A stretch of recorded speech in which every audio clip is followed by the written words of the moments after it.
Hi, I'm Susan King. I'm the Dean of the School of Journalism and Mass Communication at UNC Chapel Hill with one of our graduates, class of 2010, Alan Mask. Welcome. Thank you.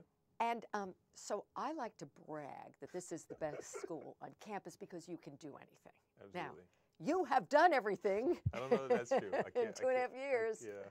So let's start out. You leave here. You did real well here. I'll get to that. You left here and went to like Goldman Sachs. Now that's Yes, the ma'am. gold standard for those investment names. It's a good firm indeed, yes. Yeah. And that because journalism makes you an investment banker, huh? I think journalism gave me a wide range of skills that I think helped a lot when I was an investment banker for a little bit of time that I was. Yeah, but in your heart, you were something else. Yes, so. ma'am. In my heart, I'm always a news guy. Yeah, really. But everyone here, when they said, hey, Alan Mask, the hip-hop artist. So you're an investment banker, you're now at Google, and you're a hip-hop artist. For sure. Okay, if you meet me, what do you say you are first? Oh, man. I think I'm an artist first. Oh. I'd say that. I'd say that first. I think that kind of leans towards musician, but I actually came into the J-school on a North Carolina Association of Broadcasters scholarship. And so my dad's a broadcaster, he's a medical broadcaster. And so I'd say when I first started, I was a news guy. And, but I think I've always been an artist. And so I think that's what I would say first.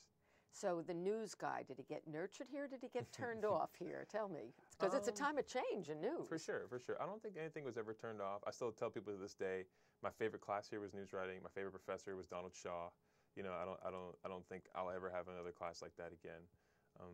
But it didn't turn me off at all. I think, if anything, the J-school just opened my mind to the other things that were out there. And I think the skills of being a news person, the skills of being a very good journalist, translate to so many different fields, so many different industries. And so I think I took that path. I took everything I learned here and applied it to some things that were a little bit different, I think, than most students do when they leave. Definitely. But also when you were here, you got a lot of attention because you were immediately very successful with MBAs over the business school in a really big winning Rice contest on new business models. So For sure. tell me how the J-school got you there and in that kind of a partnership. For sure. And, you know, so when I was here, I worked a lot with Dulcie Strawn, and she was very, very open to this idea that I was a business-minded person who was still a journalist at heart. And she definitely was super helpful in making a lot of ways so that I could actually learn a lot from the business school, take a lot of those classes, work a lot with those programs. And so I'd say, first, you know, the flexibility of the J-school allowed me to open my mind and touch other programs here. And I was working with a consulting class down there that was led by Paul Frigga. Dulcie Strawn, she at the time, you know, gave me permission to go take this class, and she counted it as some of my J-school credit, which I'm very grateful for. And I was working there, met some of the MBAs, and the engagement we were on was for a venture called X-ray medical imaging that came out of our medical school. And we were on a small team, myself, the J-schooler, and a couple other MBAs. And we did such a good job for her that after we finished our project engagement, she hired us for a period of time. And so we came on and we were working a lot with business development and helping put together her roadshow. And so we went out, we were pitching to investors, helping her start her company, and we were invited to the Rice competition. And we were able to raise a lot of money and bring back some awards for the school. So it was a good time. Yeah, and you raised like over $180,000 for this project. Yeah, for sure. I forget what the actual amount was, but we had an award from NASA in there, which was really cool, which we're really proud of. Some other life science venturing awards. We took second place overall. So close. I think we missed first by fractions of a point, but it was still a great experience, especially for us being the underdogs. I think at times UNC folk are thought about as underdogs, but whenever we're in the ring, we always show everyone else up. So it was good. So what skills did you bring to that? Was it news skills, or was it sort of engagement with the public and understanding and audience skills? For sure. I mean, I think it's storytelling is really important. Okay. I think one thing that translates to almost anything that you would do is being able to tell a good story. I think the journalism school really prepares students well with teaching them the importance of a story and how to tell one, how to make something, a piece of information, meaningful to someone else. I think that's very important. Analytics are also very big. I was a business journalism program student here as well, and Chris Roush's class I thought really helped a lot in terms of helping me think about how to analyze a situation, a piece of information, the social dynamics of a situation, the structure of a company, and look at something differently than the way everybody else does, and take something different away from a piece of information that everyone else would. And so I think that's definitely helpful as well. So I'd say storytelling and analytical abilities are two really important things. And then of course just general communication, being able to express yourself, being able to write well. Those are things that were really hammered into us when I was here, and I do think they pay off. Well, you mentioned 153, and I find everyone who sits in your chair that I interview says, I hated it, and it was the best thing I ever did. Exactly. I mean, it's a relatively painful course. It's pretty long. I think the thing that made it special for me was getting the chance to take it with Donald Shaw. He was just an amazing professor and just made me think about the news so differently. And I fought him every bit of the way with it, but he wouldn't let me get out without being able to put together a reasonable piece of work, I'll say. And so I'm very grateful for that, and I think that helps me every day. Well, part of the change, too, for people coming to school now rather than 30 years ago, 20 years ago, is that there's a whole world that didn't exist before. It's not just newspapers and not just television, not just radio. It's Google. And it's Facebook, and it's all the Silicon Valley. Now you are at Google, so Yes, Goldman Sachs, you know, and then you're gone to Google.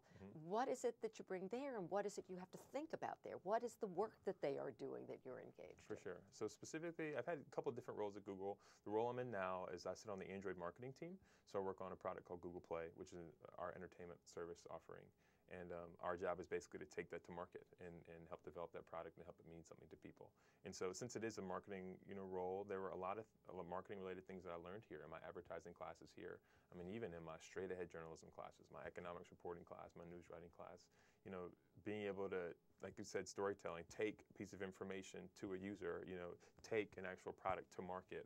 I think they're essentially the same thing. It just looks a little bit different around the edges. And is Google going to be the powerhouse that's going to probably change somewhat the way we get our information? Can you see it? Can you feel it there? Absolutely. I think that's certainly something that we're trying to do.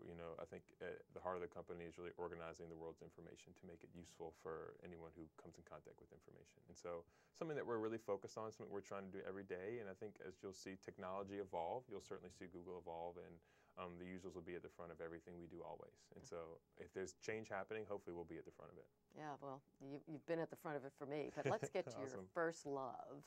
So music has been part of your life since before you even thought about college, probably. Absolutely. And so you see yourself as an artist, and even as you're describing yourself and what you've learned, it's all sorts of parts of the artistic equation. Exactly. So hip-hop in your life, it's not just something you do on Saturdays. It is part of who you are, right? Exactly. It's very much part of who I am. So I'm on campus this week, for a performance this week that kind of helps speak to that. And I was even telling a leadership class earlier that I was speaking to today, one of the questions I got from one of the students was, how do you make sense of being a business person during the day and being a musician at night? And one of the things that I mentioned to him was that I really don't think about them as being different things. I think one thing I was able to do very early in my early career was understand what it is that I love and being able to take that and apply it to different things. So for me, one of the things that I got from the J-school, one of the things I got from my business courses here, was I became really passionate and fascinated with the space between an actual idea and the execution of that idea. At the business school, we call it the process of taking an idea to enterprise. And so for me, that's all music is, taking a musical thought, taking, a reflection I have on something and being able to turn it into a piece that's meaningful to someone. I think as a marketer at Google, I do that every day. Take one of our products and help make meaning of that to someone. Take something that doesn't exist, something that's evolving, something that's changing every day, and then connect it to a user and really, really focus on what that means and bringing that experience to life. And so for me, they're not always different things. I think they're very similar. Again, they just look and feel different depending on who's watching. Now, hip-hop is not my natural music, mode. And so when you grow up in a different mode, you sort of like, I knew it was Breakaway when I heard it. It is my daughter's. And so tell me, and I was really glad that we had gotten past rock and roll. My generation, we got to get somewhere else. So we'll never lose rock and roll. Rock and roll will always be around. I know, but it's different. It's a different beat. It's a different kind of thing. It's a different kind of sensibility. So what do you do with it? Because sometimes I find it really offensive to boot. I might like the beat, but I don't like the words. For sure. Yeah. I mean, for me, hip-hop's a little bit different. I think I use the medium in different ways than a lot of artists do.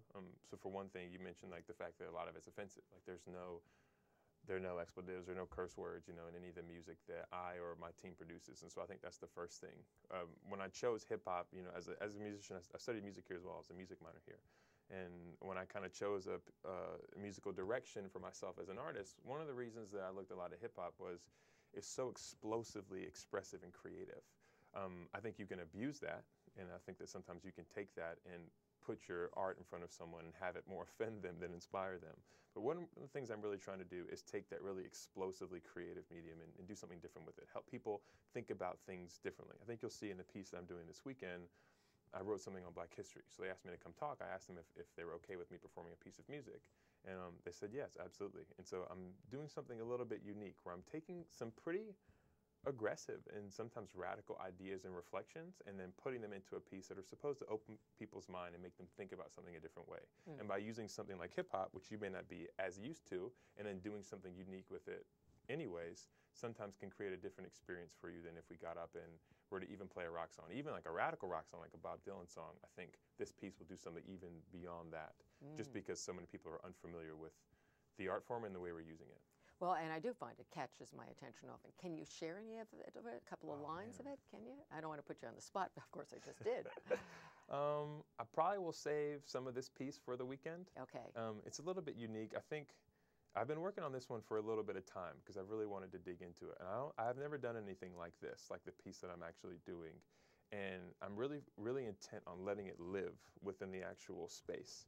And so for the 6 minutes I'm up, I'm going to do it there. I don't think I'm going to play it again, and I don't think we're going to record it, at least in terms of for commercial use. It'll be recorded so people can reflect and see what the performance was, and of course I'll speak to it after the fact.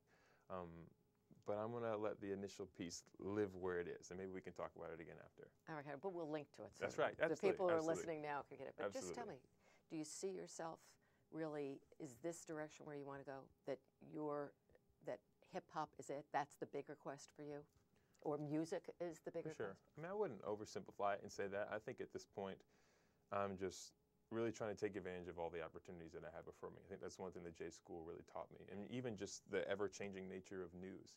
You know, nothing really is stable. I think that's something that I really learned from this school. And where I am now in my career, I think it's just about, you know, I had a music professor here named Jim Ketch who used to always tell us, not only in music but in life, play the best instrument you can afford.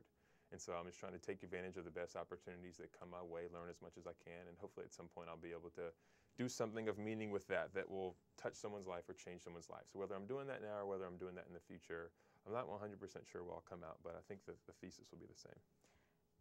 That lack of stability, part of what we have to share with students is that you're going to be in an age when it's going to be constant change.